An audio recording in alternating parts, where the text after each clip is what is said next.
சிறகடிக்க ஆசை சீரியல் இன்னைக்கான எபிசோடில் சத்யா ஒரு மாதிரி போகிறது நம்ம மீனாவுக்கு பிடிக்கல.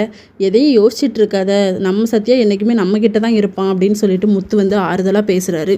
அதுக்கப்புறம் அவங்க அம்மா கிட்ட சொல்கிறாங்க, அம்மா நாளைக்கு நீ எங்கள் வீட்டுக்கு வரணும் அப்படின்னு சொல்லிட்டு, பாட்டிக்கு பல விஷயம் நடந்ததெல்லாம் மறந்து போச்சுல, அதனால் எங்களுக்கு கல்யாணம் பண்ணணும்னு சொல்லியிருக்காங்க ரவிக்கும் ஸ்ருதிக்கும், அதை நீ பேசணுமா அப்படின்னு சொல்லி. நான் என்ன தெரிய பேச அப்படின்னு சொல்லி கேட்டேன். எதுவுமே வேண்டாம், அவங்க கேட்டதுக்கெலாம் ஆமாம் ஆமான்னு சொன்னால் மட்டும் போதும் அத்தை அப்படின்னு சொல்லிட்டு போகிறாரு முத்து. அடுத்த சீனில் மனோஜோட மாமியார் மனோஜை கூப்பிட்ருப்பாரு. இன்றைக்கி தான் உங்களுக்கான சடங்கை நான் அரேஞ்ச் பண்ணியிருக்கேன், அது நடக்கணும். அதுக்கப்புறம் கொடைக்கானலில் எனக்கு சில பல ப்ராப்பர்ட்டி இருக்குது, அது எல்லாத்தையுமே உங்கள் பேரில் மாற்றணுமாப்ல. அதுக்கு எல்லாமே நான் ரெடி பண்ண சொல்லியிருக்கேன். அதுக்கப்புறம் நம்ம ஒரு நாள் அங்கே போகலாம், அங்கே உள்ள ரிஜிஸ்டர் ஆஃபீஸில் தான் மாற்றணும் அப்படின்னு சொல்லிட்டு இவர் ஐயோ இது எதுக்கு இன்றைக்கி நைட்டு ரெடி பண்ணியிருக்காங்க அப்படின்னு சொல்லிட்டு அந்த ஜோசியருக்கு கால் பண்ணுறாங்க. அப்போ எங்கள் அத்தை சொன்னாங்க, இப்படி கொடைக்கானலில் நிறைய ப்ராப்பர்ட்டி இருக்குது, அது உங்கள் பேரில் மாற்றுதுன்னு சொல்லி.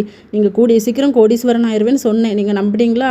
எப்படி மனோஜ், பப்பரப்பா மனோஜ் அப்படின்னு சொல்லி இவர் பேசுவார். அதுக்கப்புறம் இன்றைக்கி நைட்டே அந்த சடங்கையும் அரேஞ்ச் பண்ணியிருக்காங்க அப்படின்னு சொல்லும்போது, நீங்கள் பேருங்க, இந்த வீட்டை விட்டே பேருங்க அப்படின்னு சொல்லி ஐடியா கொடுப்பாரு. அது எப்படி போக முடியும் அப்படின்னு சொன்னால், சரி நீங்கள் ரூமில் போய் பேசாமல் படுத்து தூங்கிடுங்க, உள்ளே நடக்க போகிறது வெளியே தெரியவா செய்ய போகுது அப்படின்னு சொல்லிட்டு அவர் ஐடியா கொடுக்குறாரு. அதுக்கப்புறம் கனகாவை ரெடி பண்ணி ரூமுக்கு அமுச்சு விடுறாங்க. மனோஜும் உள்ளே தான் இருப்பார். இந்த ஹஸ்பண்ட், இந்த பாலக்கொடி மீதி நான் குடிக்கணும்னு எங்கள் அம்மா சொல்லியிருக்காங்க அப்படின்னு சொல்லிட்டு. அதுக்கப்புறம் அவர் குடிச்ச பிறகு அவங்க பிடுங்கி குடிச்சிருவாங்க கனகா. லைட் ஆஃப் பண்ணிட்டு படுக்கலான்னு போகும்போது கனகா அலறுவாங்க. என்னடா இவ லைட்டை ஆஃப் பண்ணால் அலற, லைட்டை ஆன் பண்ணால் சும்மா இருக்கா அப்படின்னு சொல்லிட்டு வெளியே மாமியார்கிட்ட கேட்பாங்க. என் பொண்ணுக்கு கரண்ட் இல்லை, இருட்டுன்னா பயமாப்பில், நீங்கள் தான் சரி பண்ணணும் அப்படிங்கிற மாதிரி சொல்கிறாங்க. அதுக்கப்புறம் இவர் கனகா நம்ம 2 பேருமே சும்மா கேமில் விடலாம் என்ன அப்படின்னு சொல்லிட்டு பலூனை வச்சு ஊதி ஊதி நைட்டு ஃபுல்லாக விளையாண்டுட்டு இருப்பாங்க. இன்னொரு பக்கம் விஜயா மனோஜை கூப்பிடுவாங்க. என்னடா உனக்கு பொண்ணு பார்த்து வச்சுருக்கேன், மலேசியா பொண்ணு அப்படின்னு சொல்லிட்டு. மறுபடியும் மலேசியாவா?